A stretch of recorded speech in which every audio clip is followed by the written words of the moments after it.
Bonjour à tous, bienvenue dans le Swish Brunch, votre rendez-vous habituel du dimanche pour parler WNBA. Évidemment, ce sont les playoffs, évidemment les 3 premiers matchs se sont joués lors des 2 séries des demi-finales et on va en parler tout à l'heure avec Flo. Mais avant ça, on va commencer par parler un peu d'actualité, de trophées notamment, d'expansion, parce qu'il y a des petits sujets qui sont tombés pendant la semaine. Flo, comment ça va déjà? Comment vis-tu toujours aussi bien ces playoffs? La qualité des matchs te convient? Ah ouais, bah franchement, là, les demi-finales, c'est c'est du bon niveau. Deux séries qui ont des physionomies très différentes, Ouais. mais en tout cas, ouais, je me régale des deux côtés, franchement. En plus, je suis pas impliqué émotionnellement par aucune des Ça, c'est équipes, pas, moi, ça, donc. ça, c'est pas mal, ça, quand même. J'avoue que ça doit être sympa. Parce que, mine de rien, malgré tous les changements, j'ai quand même. Voilà, mon cœur vibre toujours un petit peu pour le Sun. C'est pas facile. Surtout vu les derniers résultats. On en parlera tout à l'heure. Flo, on va commencer par parler des trophées. Parce qu'on a enfin tous les trophées. On a les derniers qui ont été attribués cette semaine. On savait déjà, évidemment, pour la MVP. On savait déjà pour quoi d'autre on savait déjà d'ailleurs depuis dimanche La dernier. MIP, La MIP la avec MIP, voilà, Dijon et la Carrington. MIP Dijon et Carrington, MVP Asia Wilson son troisième. Et ce qui est tombé ces derniers jours, donc depuis notre dernier Swish Brunch de la semaine dernière, c'est notamment Nafisa Collier, Defensive Player of the Year. Tu me diras ce que tu en penses. Bon, ça peut ressembler à un petit trophée de consolation. Ça ressemble Euh, vachement à de la Ça compensation, ressemble mais un tout petit peu à la compensation pour qu'elle n'ait pas, par rapport au fait qu'elle n'ait pas eu de vote du tout pour le MVP. Je dis pas qu'elle mérite pas, c'est justement pour ça aussi qu'on la considérait comme une potentielle MVP, c'est pour son niveau défensif. En tout cas, c'est son premier, Nafisa Collier, Defensive Player of the Year. Tu me dis, hein, je vais citer les trophées ouais, dont vas-y, on vas-y. n'avait pas connaissance, et si y en a sur lesquels tu veux revenir, on reviendra dessus. Pour Minnesota, toujours après Nafisa Collier de Defensive Player of the Year, on a Cheryl Reeve pour son 68e titre de meilleur coach de l'année, qui C'est pas remporte. vrai, c'est pas vrai. Elle vient seulement de prendre le record parce Ouais, que je sais. jusque-là, il était co-détenu par Mike Thibault Ouais. justement et le coach des Comets dont je ne retrouve plus le Et nom. moi non plus. Enfin, je le retrouverai après. Tu nous le diras Mais tout à l'heure. il était co-détenu et donc là, elle bat le record. Donc elle est la seule à avoir du coup, je pense, quatre coachs de l'année, 4 titres de coach de l'année. En tout cas, dans le ressenti, on a l'impression que voilà, c'est très souvent. Tu sais, c'est un peu comme Greg Popovich. Les comparaisons sont Elle souvent pourrait là. l'avoir tous les ans. Voilà, dans la théorie, elle pourrait l'avoir tous les ans, mais bon, chaque saison a son propre détail et ses particularités. Donc là, pour celle-là, c'est assez indiscutable pour le coup. C'est pas un titre de consolation vu ce qu'elle a fait avec les Lynx, qui n'était pas attendu aussi haut. Et je sens que tu as le nom du coach dont nous Van avons. Ah, Chancellor, Van Van Chancellor, Chancellor, absolument. le premier Chancellor, coach des Comets. absolument. Merci Flo. Et donc Cheryl Reeve, oui, là, pour le coup, c'est pas du tout de la compensation ou de la consolation ou de quoi que ce soit, parce qu'elle a, Logique. elle a voilà, fait surperformer un peu une équipe qui ne semblait pas être destinée à jouer la deuxième place. Ensuite, on a la MIP, qu'on avait déjà, donc c'est ça, oui, on l'avait déjà. Non, la rookie de l'année après. Ouais, donc MIP Dijon Carrington, ça on l'avait déjà dit, et rookie de l'année, énorme surprise, Caitlin, Caitlin Clark, avec une saison historique à 19 points, pardon, 19 points, 8,5 au niveau des passes, plus de 5 rebonds, un record de passes sur un match établi 19. La première rookie de l'histoire à réaliser un triple-double. Une belle bataille, longtemps quand même, avec Angel Reese, jusqu'à ce que ça se décante un peu. Et du coup, un trophée qui, au contraire du MVP, n'est pas unanime, Ouais. puisque Angel Reese a obtenu une voix, ce qui ne me choque pas outre mesure. Je, je- Elle est indiscutable, la victoire de Clark avec ce qu'elle a fait. Pour le coup, j'aime bien qu'on reconnaisse un peu que ce qu'a Il y en fait a au Angel moins un, Reese, ouais. au Ouais, moins ouais. un, ça me choque pas. Qu'on reconnaisse que ce qu'a fait Angel Reese est aussi exceptionnel au niveau des rebonds, au niveau de sa, même juste de la maturité qu'elle a eue sur le terrain. Ça me choque pas. Caitlin Clark aurait été unanime. J'aurais dit bah oui, après tout, c'est pas, il y a pas tellement de discussion, même si Reese a été forte. Une voix pour Angel, ça me choque pas. Il faut pas que la personne qui ait voté soit ciblée. On va chercher qui a voté, Aux qui n'a pas voté États-Unis, c'est Caitlin un peu le Clark. cas, hein, Je sais, je sais. ça a un petit peu réagi. Après, il y a quand même un truc qu'il faut savoir, c'est que les votants, donc les 67 votants, si je me Hmm. trompe pas, c'est le même pool hein, pour tous les trophées. Sur leur fiche, pour le MVP, ils doivent mettre un top 5, Mhm. et donc ça attribue des premières places, deuxième, troisième, et ainsi de suite. Pour le rookie de l'année, ils doivent en mettre qu'une seule. Ouais. Et donc, fatalement, ça influe aussi sur les votes, parce que si ça se trouve, tous les votants se sont dit Caitlin Clark et Angel Reese est pas loin. Hmm. et fatalement ça ressort comme ça quoi.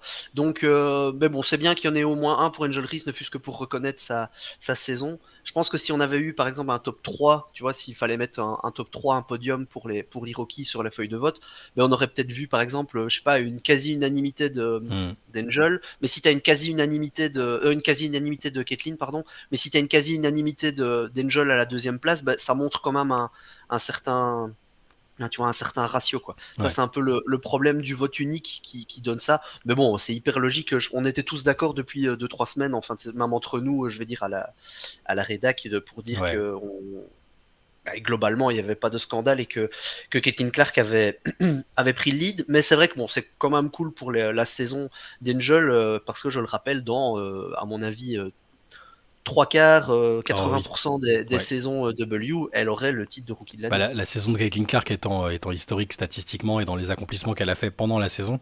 c'était compliqué de l'emporter cette année. Elle aurait été peut-être sur presque n'importe quelle autre année, comme tu dis. Et moi, en fait, on a quand même mis un peu de temps à se décider parce qu'il n'y a il y a pas si longtemps, on était encore à se dire il y a des arguments pour l'une et des arguments pour l'autre et tout. Et après, effectivement, ça s'est décanté et le fait aussi C'est que la, qu'Angel Reese Ouais, n'ait pas pu finir la saison, voilà. Enfin, ça ouais, c'est et que le retour de JO de Caitlin Clark a été plutôt, bien il a été violent. plutôt bien violent. Même si ce qui a quand même joué aussi pour Angel Reese pendant un certain temps, c'est que elle, pour le coup, c'est des deux côtés du terrain. Alors, je sais pas si les votants regardent ça. Je Ouais. sais bien que nous, pour le coup, on le regarde Mhm. parce que c'est important. Mais voilà, c'est absolument ultra mérité de Caitlin Clark, rookie de l'année. Et le plus important, c'est surtout que les deux soient là et qu'elles soient là, on l'espère, en bonne santé le plus longtemps possible. Ouais.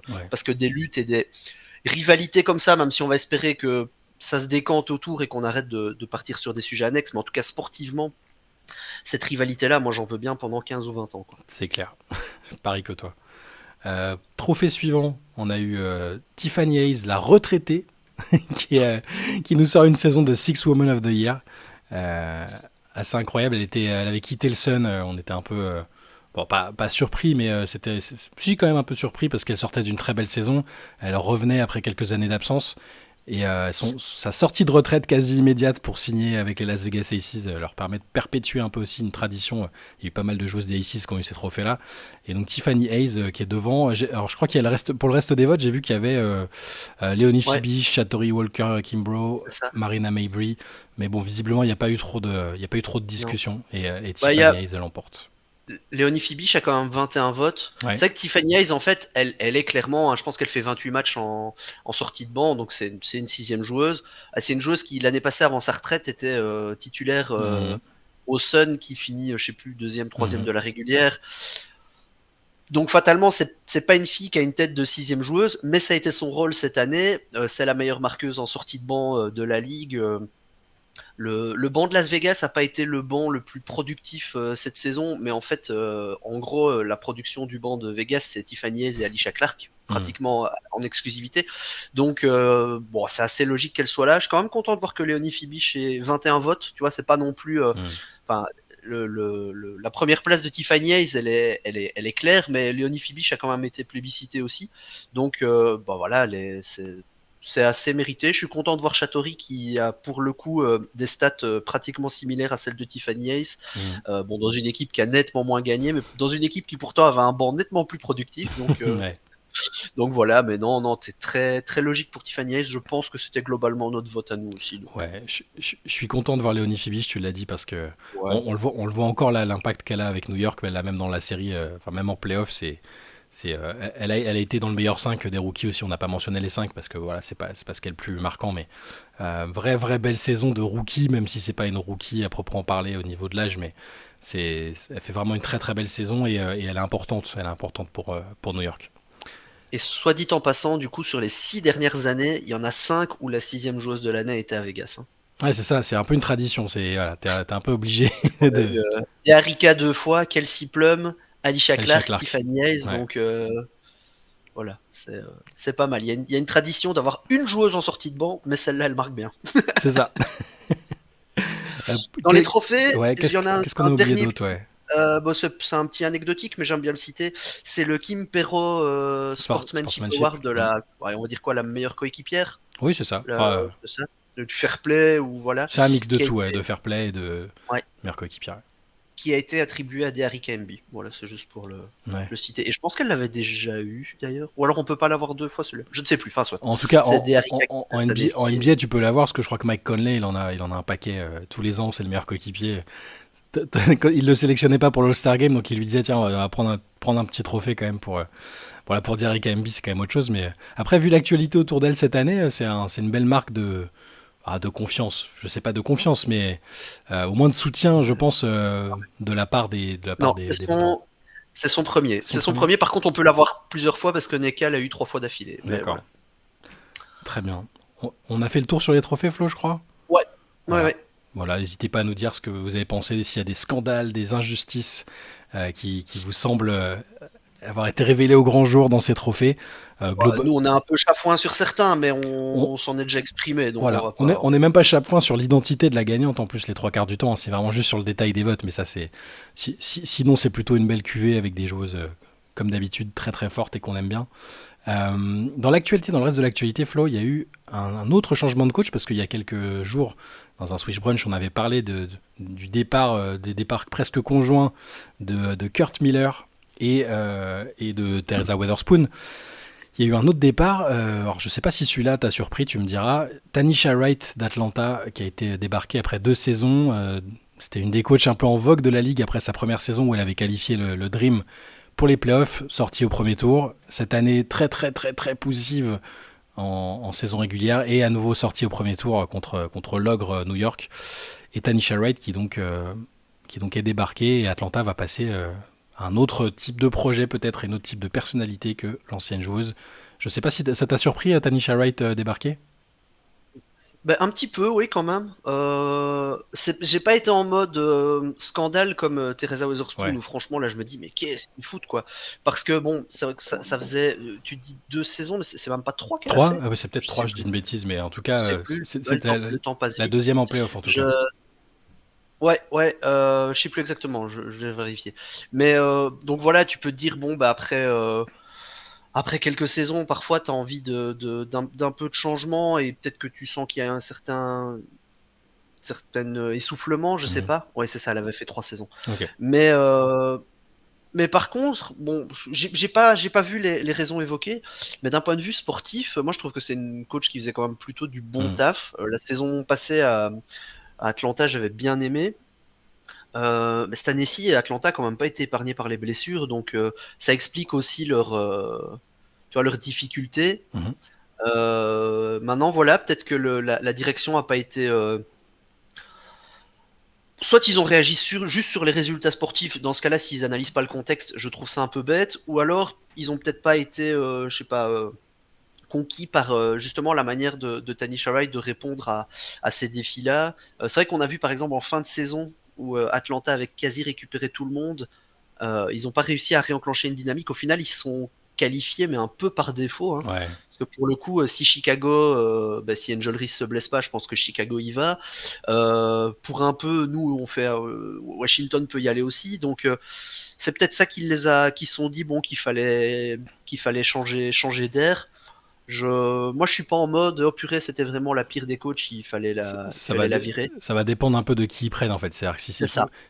là, il faut quelqu'un qui puisse leur faire passer un autre cap. C'est pour ça qu'on évoquait entre nous là dans les discussions. Si tu prends vraiment soit quelqu'un d'expérience parmi les coachs qui viennent d'être débarqués, hein, bien sûr, mais un Kurt Miller ou une Teresa Weatherspoon, même si Teaspoon sort de son premier job de head coach. Bon, là, c'est différent. Si tu prends un coach identifié, attention, on va passer un cap. Là, bon, ok. Par contre, il y a une différence notable avec les autres renvois, je trouve. Le communiqué qui a été fait est quand même beaucoup plus classe, je trouve. Et il y a eu tu vois, c'est présenté comme ça. Ça commence par nous avons pris la décision difficile de nous séparer de Tanisha Wright. Et après, pendant 2-3 paragraphes, c'est des compliments. Elle a été une contributrice incroyable dans tous les efforts pour rebâtir le Dream. Et on a adoré son travail et son dévouement pour la franchise. On lui souhaite le meilleur. Et là, ils disent quand même, on croit qu'un changement est nécessaire pour mener les joueuses et l'organisation vers le prochain chapitre. Donc ça ressemble à ça. Ça ressemble à merci beaucoup, tu as vraiment été décisive dans le processus. Et je pense que c'est vrai. Elle a Oui. vraiment fait un très très bon job. Peut-être qu'après, il y avait certaines limites. On n'est pas à l'intérieur. On a noté des limites dans les résultats collectifs. Et que du coup, ils se sont dit, on va prendre quelqu'un qui va nous permettre vraiment de passer le next step et être une franchise plus ambitieuse. Mais c'est c'est pour ça que j'ai pas été plus choqué que ça parce que la saison avait vraiment été difficile et je sais pas si elle a pu tirer tous les leviers possibles. Ça semblait un peu limité. Par contre, je lui vois un avenir. Je pense qu'elle va retrouver un job. Mhm. Typiquement dans une équipe intermédiaire qui a besoin de quelqu'un qui est à l'aise avec les joueuses, qui est capable de développer des joueuses un peu plus jeunes. Je lui vois une place en tout cas. Et maintenant, l'identité du prochain coach, ça va être déterminant parce que Atlanta, c'est un projet qui est ambitieux parce que Dan Padover, le GM, c'est quand même l'ancien des Aces, c'est quelqu'un qui sait aller vite et travailler bien. À mon avis, l'identité du prochain ou de la prochaine coach va peut-être nous surprendre. Bah, c'est vrai que c'est l'avantage si vous êtes fan d'Atlanta. Je sais pas s'il y en a beaucoup en francophonie, mais voilà. C'est que c'est que tu sais que tu as un pool de propriétaires qui est quand même vachement. Enfin, ça a changé, mais je veux dire, fatalement, il y a René Montgomery devant, mais même derrière. Mhm. Comme tu l'as dit, je suis pas étonné que le communiqué soit classe et que ce soit fait de manière propre. Ouais. Et puis, tu as peut-être un des deux ou trois meilleurs GM de la ligue, assez facilement. Donc, on peut se douter que la décision, elle a été prise mûrement réfléchie. Mhm. Euh, Si c'est Teaspoon et que tu gardes Vicky Johnson comme, je sais même plus si elle était encore là cette année, Si, si. mais que tu gardes Vicky Johnson comme assistante. En plus, elles ont été coéquipières à New York, je pense. Il y a moyen que ça gueule dans les vestiaires à certains moments. Mais non, mais on verra. On verra. Écoute, par contre, attention quand même. Tina Charles, je sais bien que la présence de Tanisha Wright est une des raisons Mhm. principales qui l'a fait venir à Atlanta. Donc, faut quand même faire gaffe. Comme tu dis, l'identité de la personne que tu prends derrière est importante parce qu'Atlanta, c'est pas non plus la plus grosse équipe, le plus gros marché pour attirer les free agents. Et donc, on sait bien que le personnel du staff et tout ça Mhm. a une importance pour réussir à attirer certaines joueuses. Donc voilà, faut juste faire attention à ça. Mais non, pas plus surpris que ça. Et à la fois, c'est pas la moi, c'est pas la coach que j'aurais viré en premier. Je trouve qu'il y en a encore une, il y en a encore un ou une ou deux qui, enfin, surtout une. Du côté de Seattle. Bah, Seattle, je me dis que ça va arriver parce qu'il y a l'assistant Mhm. qui est parti aussi Ouais. pour aller coacher l'équipe G-League des Lakers. Ouais. Et le discours enfin le fin de saison, la conf de presse de fin de saison de Noël Quinn laissait quand même vachement entendre qu'elle s'attendait à être virée d'un jour à l'autre. Ouais. Non, moi je regarde plutôt du côté de Dallas. Enfin, quand tu vires Teresa Weatherspoon et Kurt Miller et que je vois Latricia Trammell qui est encore en poste, là moi je comprends pas. Mais bon, c'est jamais que mon avis, hein, on n'est pas obligé de le partager, mais voilà. Ça arrivera peut-être un petit peu plus tard, parce que là, c'est des décisions prises vraiment alors que la saison Mm. est encore en cours. Et après, il y a tellement de temps avant que la suivante reprenne que peut-être Ouais. que voilà, il se passera des choses d'ici là. Mais à mon avis, ça va encore bouger et il y aura un mercato des coachs comme il y a souvent en WNBA. On espère voir aussi des nouvelles têtes. On va pas se mentir, parfois c'est quand même cool Ouais. d'avoir des nouvelles têtes. Que ce soit que ça vienne de l'université ou que ce soit des assistants, assistantes qui sont promus, voilà, on est preneur de nouvelles personnalités, de nouveaux coachs. On verra Ouais. ce qu'il en est pendant l'intersaison. Il y a un autre petit sujet qu'on voulait aborder. Alors je dis, ça fait un très très bon article pour vous l'expliquer. Vous pouvez le retrouver sur SwissWish, sur l'expansion et sur les nouvelles qu'on a eues. On a des précisions sur cette fameuse expansion en ce qui concerne les Valkyries, les Golden State Valkyries, l'une des nouvelles franchises, la première à vraiment intégrer le pool d'équipe la saison prochaine. Et donc la fameuse draft d'expansion qui excite pas mal de monde parce que c'est un exercice assez à la fois compliqué, on l'a vu quand même avec l'article de Gis, et à la fois excitant parce que ça va rebattre pas mal de cartes dans la ligue. Est-ce que tu peux nous résumer un peu en gros les grandes lignes, Flo, de ce que va être cette draft d'expansion pour les Valkyries? C'est ça. L'idée, c'est que cette nouvelle équipe, donc on le rappelle, à chaque fois au mois de janvier commence la free agency, enfin d'abord le moratoire et puis officiellement les contrats qui peuvent être signés à partir de début février. Et donc cette nouvelle franchise, il faut qu'elle ait aussi des cartes en main pour se mêler au jeu des GM à partir de début 2025. Et donc pour avoir ce premier roster et ces premiers contrats pour pouvoir échanger, elle va aller les piocher dans les autres équipes, hein, purement et simplement. Donc la draft d'expansion, elle va avoir lieu le 6 décembre pour que ça ait lieu justement avant. Donc un petit cadeau de Saint-Nicolas pour les amis belges qui écoutent, peut-être les Suisses aussi. Et alors, la principale règle, on va pas rentrer dans les détails, allez lire le papier de GIS, il est très bien fait, il est à la fois suffisamment précis et pas trop technique non plus, donc c'est très bien. L'idée, c'est que chaque équipe présente va verrouiller 6 contrats dans lesquels les Valkyries ne pourront pas piocher. Et alors après ça, les Valkyries iront piocher 12 joueuses pour former un premier roster, entre guillemets, en puisant en gros une joueuse par équipe parce qu'elle ne peut pas, l'équipe ne peut pas prendre plus d'un contrat par équipe pour ne pas complètement piller, par exemple, tout le banc de New York ou de Vegas. Donc c'est un peu ça l'idée. Alors quand on fait un peu le calcul, on se rend compte que ça va pas donner des joueuses si extraordinaires que ça pour débuter, mais ça c'est le lot de toutes les expansions. Mais ça permet déjà d'avoir une base et il y a quand même moyen de faire une ou deux petites affaires pour débuter. Euh, mais voilà, globalement l'idée, il y a encore quelques petites autres règles, mais je vous invite vraiment à lire le papier de GIS, on va pas tout détailler Ouais. ici. Mais globalement, c'est ça, va y avoir un choix parmi les différentes franchises, et chaque franchise peut verrouiller 6 joueuses, le reste, ça peut être sélectionné, ça peut partir. Donc ça peut être intéressant aussi de voir au-delà de la sélection, parce que la sélection va pas donner un groupe, à mon avis, si qualitatif que ça pour les Valkyries à court terme. Mais par contre, ce qui va être intéressant, c'est de voir aussi chaque équipe qui elle verrouille, qui elle ne verrouille pas. Ça peut donner des indications aussi sur les projets de chaque franchise, sur qui il compte moins.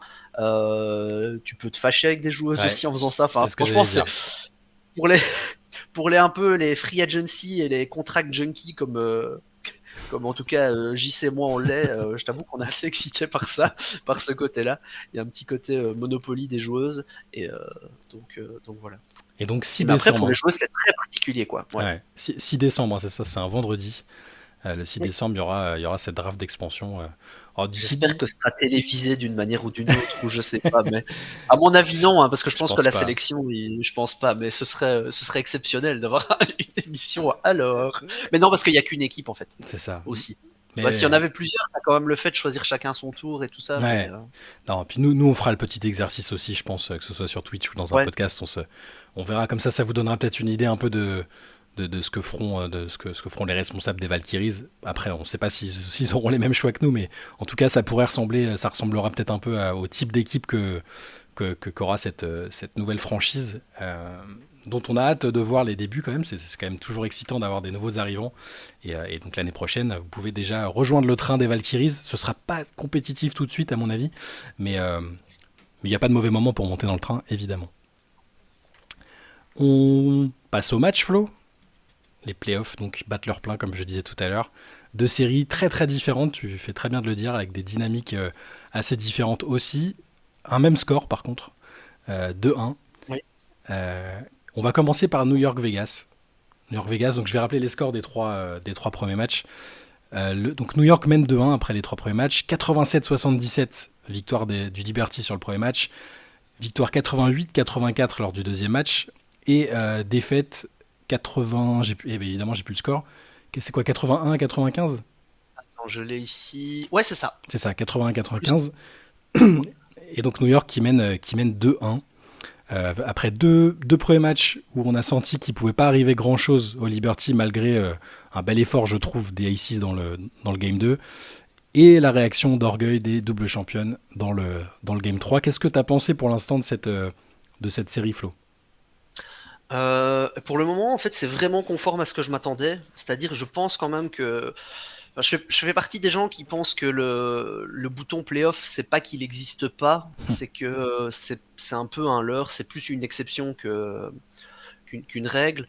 Et la dynamique qu'on a vue, c'est une équipe de Vegas qui a été quand même inconstante sur la saison, et une équipe de New York qui, au contraire, est arrivée cette année en mission. Je pense un peu les fesses rougies de la défaite en finale l'année passée, parce que même si la saison est très bonne, la défaite en finale est un peu en mode humiliation quand même pour le Liberty, je trouve, surtout le Game 4. Donc là, on sent quand même que le Liberty est ultra focus sur son sujet. D'autant plus dans cette série face à justement l'équipe qui l'a puni l'année dernière. Donc on a eu un premier match, pas dire à sens unique parce que le score est pas si désavantageux que ça, mais où je trouve que New York avait vraiment, on sentait que Vegas avait pas vraiment de solution.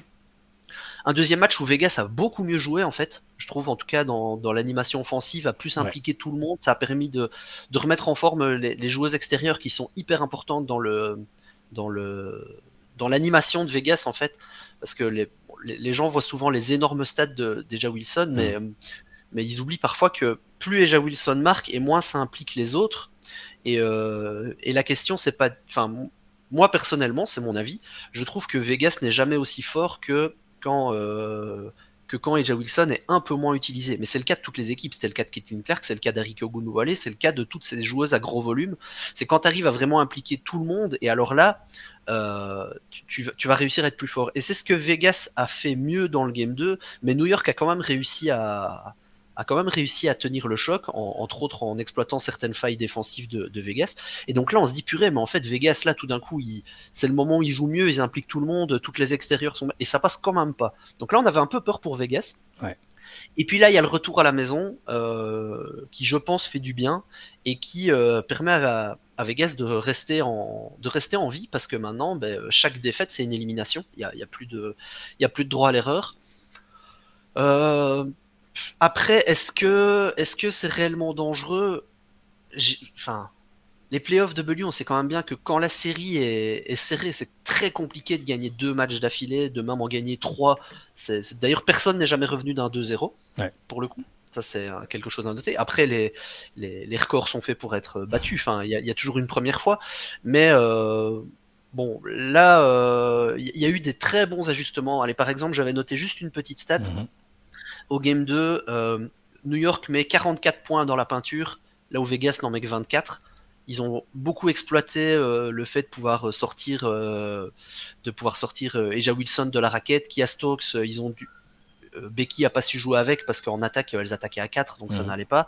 Et donc il y a vraiment eu des grosses failles à ce niveau-là. Et sur le Game 3, c'est Vegas qui met 42 points dans la raquette, là où New York n'en met que 28. Donc il y a eu un rééquilibrage, un bel ajustement. Maintenant, est-ce que c'est possible de tenir encore 2 matchs là-dessus? Moi, j'ai quand même l'impression que là, maintenant, l'ajustement va aller dans le sens contraire, que New York a eu ce petit relâchement, le fait d'aller à l'extérieur. On sait bien que la salle de Vegas, c'est quand même une salle bien chaude aussi. Donc, je- j'ai l'impression, si je dois faire un petit prono, que New York clôt l'histoire au Game 4. Par contre, attention, si ça va au Game 5, j'avais dit dans les previews que je pense que cette année-ci, le Liberty n'avait plus de blocage psychologique, je Ouais. vais dire, avec Vegas. L'année passée, tu sentais vraiment que à chaque fois, Vegas, ça leur allait pas et il y avait vraiment un truc. Et cette année-ci, ils les ont quand même battus beaucoup sur la saison, donc il y avait un avantage psychologique qui était un peu repris. Mais attention, si tu vas au Game 5, là, ça peut recommencer à craquer en se disant, purée, on avait la série en main 2-0 et Ouais. là, on arrive à un Game 5 qui est do or die. Donc voilà, moi je pense que New York a tout intérêt à pas se faire peur et à clore les débats au Game 4. Et, euh, et on verra. Après, si Vegas gagne 3 fois d'affilée, ben, ils ont battu un record de plus pour aller en finale et ce sera beau. Mais j'ai quand même l'impression que ce que Vegas a fait, parce que Vegas avait, oui, Becky, je l'ai pas dit non plus, mais ça, Becky avait vraiment noté qu'il fallait couper la tête du serpent, comme elle l'a dit, c'était son expression à elle. Donc complètement isolé Sabrina Ionescu, Ce qui a qui été fait, ce qui a été fait, offensivement, ça a été fait ouais, sur le game 3, hein. C'est là, pour moi, c'était la clé du game 3. C'est vraiment tu sais que exactement. Breanna Stewart va mettre ses points. Tu sais à peu près comment va fonctionner le Liberty. Et Ionescu a fait deux vraiment excellents matchs. Les deux premiers sont. On a noté évidemment que Breanna Ouais, Stewart des avait mis excellents 34 playoffs points, d'ailleurs. mais excellent playoff. Mais voilà, ces deux premiers matchs dans le playmaking, dans l'organisation, c'était. Même si Stewie a mis 34 points sur le premier, Ionescu est quand même. Voilà, elle est décisionnaire, c'est elle qui organise le jeu et son niveau est énorme. Et le fait qu'elle était vraiment limitée et freinée dans le match 3, ça a été vraiment important, je trouve. Est-ce qu'ils seront capables de le faire une autre fois? C'est- 2 autres fois. Ouais, voilà. Au Tu vois, c'est moins, ça le truc, en fait. Ouais. Mais au moins une fois pour rester en vie déjà. Et après, bon, ouais, un hypothétique Game 5, là je vais pas aller me projeter jusque-là, mais Ionescu, c'est la joueuse décisive pour le Liberty, et je pense que si les Aces n'arrivent pas à limiter son influence une deuxième fois, ce sera trop compliqué. Par contre, j'ai bien aimé, voilà, la réaction d'orgueil a été réelle, les autres joueuses ont été impliquées, Jackie Young, Kelsey Plum ont vraiment bien réagi offensivement, je trouve, dans le dernier match. toute façon, on est d'accord là-dessus. On veut pas de one-woman show de Nafisa Collier. Je me projette déjà. De A'ja Wilson, pardon. Voilà, c'est très bien quand elle marque beaucoup de points, quand elle prend des rebonds, mais c'est encore mieux quand tout le reste de l'équipe est impliqué et que ça rend les Aces infiniment plus fortes et plus menaçantes dans cette Et configuration. moins prévisible. Moins prévisible, ouais. Donc voilà, moi je pense aussi, et ce serait conforme à nos pronostics parce qu'on avait le même prono tous les deux et Gis avait mis 3-0 mais en précisant bien, il tenait à ce qu'on précise que c'était pour noter que ce serait pas si difficile que ça même s'il pensait qu'il y aurait 3-1. Ce serait conforme à nos attentes et nos pronostics. Je me méfie quand même des Aces et de voilà, le fameux cœur des champions, faut s'en méfier surtout à domicile. Euh, et on verra ce dimanche ce qu'il en est. Hein, Ouais. ça Bah, va New ça va York, bien. New York doit être sérieux pour justement pas laisser le Mm. momentum s'inverser, quoi. C'est ça le plus important, c'est de rester sur ce qu'elles ont fait sur les 2 premiers matchs et de continuer comme ça parce que faut pas se faire peur en fait. C'est ça. Et donc le Game 4, c'est ce soir à 23h30, si je ne dis pas de bêtises. Eh ben, j'ai Euh, pas ouvert je le te prends un peu je calendrier. te prends un peu au dépourvu. Non, Non, t'inquiète, et je vais l'ouvrir tout de dans suite. mon souvenir, c'était un horaire Oui, à peu près ça doit acceptable. être- Mais vu que J'ai je me... 21h aujourd'hui. Ah, c'est 21h. Alors c'est l'autre, et l'autre est à... Attends, c'est ce que me dit. Je vais sur ESPN parce que le site WNBA Ah, il c'est se ça, plante c'est l'autre qui est à dans les 23h. fuseaux horaires. C'est l'autre qui est à Ouais, donc 23h. 21h New York Vegas Ouais, et 23h Minnesota Connecticut ce soir. Donc les deux à horaire plutôt cool pour nous, tout à donc fait. c'est pas plus mal. Absolument. Il y a l'autre série, Flo, l'autre série où il y a le même score, 2-1, mais cette fois en faveur des Lynx, ce qui n'était pas gagné du tout après le premier match, puisque c'est Connecticut qui l'a emporté 73-70 chez les Lynx, avant que les Lynx ne réagissent à domicile une première fois, 77-70, toujours à la maison, et Minnesota a fait le petit exploit de l'emporter à Uncasville chez le Sun, 90-81, avec un match, je vais revenir dessus, mais absolument magnifique de Nafisa Collier. En revoyant, donc j'ai vu le match et j'ai revu les highlights isolés. J'ai rarement vu Alyssa Thomas prendre autant de paniers sur la tronche, je pense. C'est-à-dire qu'elle a essayé quand même de défendre la meilleure joueuse adverse. Elle n'était pas toute seule, hein, mais je l'ai vu dépiter face à l'efficacité de Nafisa Collier. Ouais. Je l'ai rarement vu aussi frustré, un peu pointé du doigt le placement des autres, et en même temps, voilà, Nafisa totalement indéfendable quand elle trouvait ses spots. Elle met que 26 points, c'est très bien, hein, mais avec une efficacité. 26-11. Ouais, 26 points, Ouais. 11 rebonds. Et une facilité et une voilà, fluidité dans tout ce qu'elle a fait qui est absolument magnifique. À tel point que même LeBron James a tweeté à ce sujet en disant que voilà, c'était une athlète incroyable et phénoménale, parce il était devant le match. Et donc on a Minnesota qui mène de 1 avec le Sun sous pression à domicile, d'essayer de prolonger la série pour qu'on ait un Game 5 qu'on espérait, qu'on appelait un peu de nos voeux parce que ça reste une série un peu particulière. Hein, c'est quand même une belle bataille des tranchées dans la plupart des matchs qu'on a vus. C'est pas le basket le plus fluide et le plus offensif de tous les temps, Mais mais c'est assez magnifique comme spectacle. ça devient de moins en moins la bataille des tranchées, et c'est Ouais, peut-être ce qui est un peu inquiétant pour Connecticut en fait, parce que ouais. le premier match que Connecticut gagne, c'est typiquement ce qu'il fallait faire. Il y a 3 points d'écart, mais ça dépasse pas enfin c'est 73-70 quoi, donc on Ouais. est sur des scorings quand même plutôt faibles. Donc Connecticut amène vraiment le jeu là où elles veulent, quand il y a de la sueur, quand c'est difficile, quand chaque panier doit être bataillé. Donc ça c'était parfait pour le Sun. Et le deuxième match, on a Minnesota qui s'ajuste, qui arrive à être beaucoup plus fluide. Là aussi, Connecticut a essayé de couper la tête du serpent et d'isoler Nafisa Collier. Le truc, c'est que Nafisa Collier, elle met que, je sais plus, 9 points, je pense, Ouais, c'est ça.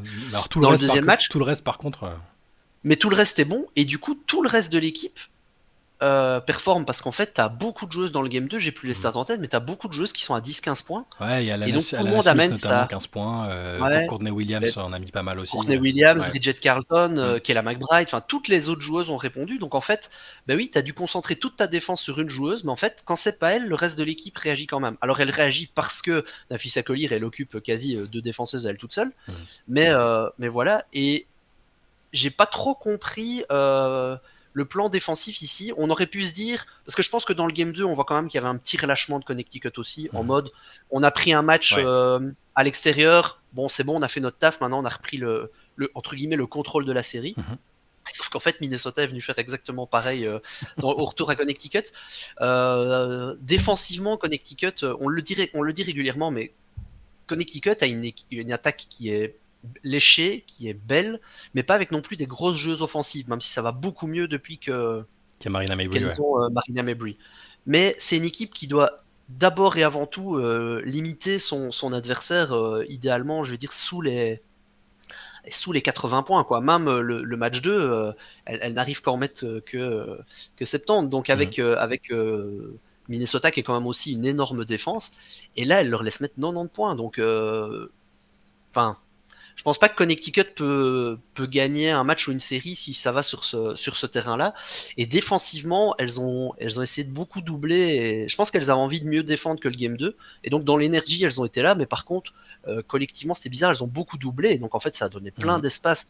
Et donc oui, Nafisa Collier, elle a été énorme. Et Alyssa Thomas a pu défendre sur l'homme, je vais dire, enfin sur la femme, de la manière la plus dure qu'elle voulait.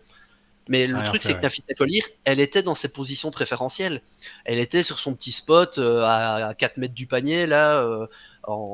Elle a mis des turnaround fadeaway à la Dirk, là, mais elle en a pas mis qu'un, quoi. Quand elle est dans ces dispositions-là, le problème, c'est que c'est pas la défendre quand elle a la balle. Il faut qu'elle ait pas la balle, ou il faut la défendre plus haut, Enfin, c'est facile à dire depuis son canapé, encore une fois. Moi, j'analyse après coup. Je serais incapable de faire la moitié du quart, du dixième de ce que je suis en train de dire. Mais oui, Connecticut. Minnesota a mis de plus en plus de points en avançant dans la série. Donc là, c'est un 2-1. Je pense que ça peut finir 3-1 pareil au prochain match. Mais sauf que je trouve que la dynamique est pas du tout pareille, en fait. Tu vois, c'est un 2-0. L'autre, c'est un 2-0, 2-1. Donc c'est une équipe qui reste en vie. Là, moi, je m'attendais vraiment sur cette série-ci à un peu un truc de balancier, tu vois. Ouais, chacun gagne à domicile, ouais, voilà. C'est ça, et ou même plutôt chacun se répond ouais. Match par match, tu Ouais, vois, sur le côté ajustement contre ajustement entre deux coachs qui sont énormes. Là, j'ai l'impression que Minnesota a quand même pris une certaine dynamique. Pareil, Connecticut doit maintenant gagner encore 2 fois d'affilée. C'est pas gagné. Maintenant, elles sont quand même capables de faire aller ça au Game 5. Je pense que c'est possible, mais attention. Moi j'ai pas aimé la répartition des tirs au Sun lors du dernier match. Parce que du coup, ça a mis beaucoup de pression, par exemple, sur Marina Mabrey, qui a pris 20 tirs, qui a shooté à 6 sur 20, 1 sur 11 à 3 points. Donc, moi, j'aime bien comme Marina Mabrey, c'est une deuxième solution, troisième solution, parce que ça lui donne une liberté incroyable et elle peut faire les dégâts qu'on a l'habitude de la voir faire. Tu la nourris quand tu sens qu'elle est chaude, quoi. Exactement. Là, du coup, c'était très dépendant. Enfin, 20 tirs quand même, tu vois. Dijon et Carrington, 15 tirs. C'est beaucoup. Et au final, la joueuse la plus en forme et la plus à droite, c'était Breonna Jones, qui a bien été exploitée. C'est bien parce qu'elle était un peu fantomatique depuis le début. Voilà. Et donc ça, le problème, c'est que c'était une bonne idée de l'alimenter un peu plus. Par contre, j'ai trouvé que c'était un peu plus erratique pour les autres tirs. Le banc a pas du tout apporté offensivement. Tu vois la différence entre les deux bancs, même si c'est sur des petits temps de jeu et pas du gros scoring. Mais tu vois, Dorka US, elle met 5 points par-ci par-là. Zanda Lazini aussi. Maïcha Insalen met un panier à un moment. Heidemann aussi est bien entré. J'ai pas vu le même impact du côté du banc du Sun, et ça a beaucoup tourné autour du pot avec les mêmes joueuses. Dewana, tu vois, ça m'a surpris de voir Dewana Bonheur prendre aussi peu de tirs, alors que je n'ai pas senti que c'était le match où elle était la plus en difficulté au niveau de l'adresse. Donc j'aimerais voir des adaptations, une autre façon de faire. Après, c'est aussi le lot des équipes quand tu as une joueuse comme Marina Mabrey et que tu lui donnes ces responsabilités-là. Quand elle est bien, ça fait des cartons et c'est injouable et tu mets un paquet de paniers à 3 points. Quand elle est moins bien, il faut réussir à trouver d'autres solutions. Et là, la voir shooter à 1 sur 11 à 3 points, 6 sur 20 en tout, ça m'a moins plu, on va dire. Par contre, je fais confiance à Stephanie White pour les adaptations au prochain match. Et moi, je pense pour le coup je pense vraiment qu'il y aura 2-2 et que ça va faire un match 5. En tout cas, je le souhaite. Et qu'on aura un game 5 assez fou. Mais ouais, Cheryl Reeve a bien marqué le coup et les esprits après le premier match. Le premier match qui était un vrai bourbier pour les Lynx, qui avait bien été pourri dans le bon sens du terme par le Sun. Et cette série, je la trouve vraiment cool, cette série, parce que quelqu'un qui va débarquer et regarder va se dire, bon, ok, c'est un peu âpre, on va dire. C'est pas le basket fluide et léché qu'on peut voir chez d'autres équipes. Par contre, c'est intense, c'est intéressant, c'est incertain. Je pense toujours que c'est incertain. À mon avis, le Sun va revenir. Et si le Sun ne revient pas, ce sera tout au mérite des Lynx d'avoir réussi à plier la série comme ça et à atteindre les finales. Et donc le Game 4, c'est ce soir donc tu l'as dit tout à l'heure, 23h. 23 heures. Voilà. Je me Ouais. mélangeais dans ma tête vu que je me disais Vegas à fond à l'ouest, ça doit être le plus tard, mais en fait non, c'est plus tôt. Et ce sera le premier des deux rendez-vous. Je sais pas si tu as quelque chose d'autre à ajouter sur cette série-là, Flo. Non, non, ben juste que c'est un plaisir de voir Nafisa Collier jouer comme ça, quoi. Enfin, le match j'allais dire hier, mais c'est avant-hier du coup, Ouais. enfin de la nuit précédente. Ouais. Tu peux rien faire en fait. Elle a 60% au tir, Ouais. c'est fluide, c'est beau, c'est propre, c'est bon, oh là là là là Et là le là. fameux match où elle met que 9 points, où elle a été plutôt bien défendue, dans tous les autres aspects du jeu, elle a été parfaite. C'est-à-dire elle a facilité à la passe, elle a pris des rebonds, elle a fait 3 ou 4 Ouais, contre, ouais. elle a bien défendu. Et encore une Voilà. fois, si elle est limitée à 9 points, c'est parce qu'elle a une ou deux personnes sur elle en permanence. Donc ça libère Mm. fatalement de l'espace pour les autres joueuses qui sont pas défendues pareil. Et donc Ouais. c'est pas un hasard de voir les autres mieux performer ce jour-là en fait. Exactement. Quand tu as une équipe qui est fonctionnelle et qui tourne bien, ben, c'est le genre de choses qui se passent, quoi. Ouais. Et donc on verra ce soir Un- s'il y a des équipes déjà qualifiées pour la finale, ou si on un- peut très bien connaître l'identité des finales dès ce ouais, soir. ce soir. Un petit prono sur les matchs de ce soir? Ouais, bah comme je disais pour le Sun, voilà, j'imagine une victoire du Sun à la maison en réaction au match précédent et que ça fasse 2 partout. Et hmm, de l'autre côté, je pense que les Aces vont gagner et que ça va contre mon pronostic, mais je pense que les Aces vont égaliser et qu'on aura un Game 5 à New York. Ouais, donc tu vois 2 Game 5, toi. Je vois deux. Après, c'est par pure, Ouais, mais non, mais c'est marrant. par pure C'est marrant. avidité de spectateurs. J'ai envie de voir le plus de matchs possible. J'ai pas envie que la saison se termine. Donc, ouais, j'imagine et j'ai envie de voir 2 Game 5. Voilà. Ouais. Moi, j'ai envie de voir 2 Game 5, mais je pense que New York clôt les débats ce soir. Ouais. Et l'autre, c'est plus incertain. Je pense que Connecticut peut réagir, mais allez, je vais dire Minnesota juste pour être différent de toi. Très bien. Ça marche. N'hésitez pas à nous dire ce que vous pensez de ces séries-là avant qu'elles aient lieu ce soir. Bah, nous, on se retrouvera de toute façon dans tous les cas au plus tard la semaine prochaine pour un Switch Brunch. Jeudi, on va tenter de vous refaire un live Twitch comme d'habitude. N'hésitez pas à venir le jeudi soir. Il y a toujours du monde pour discuter et de l'actu et des matchs, de tout ce que vous voulez. Et puis, on va vous souhaiter un bon dimanche, une bonne fin de week-end et une bonne semaine dans la foulée. Flo, merci et puis à très vite. À bientôt, ciao! Ciao.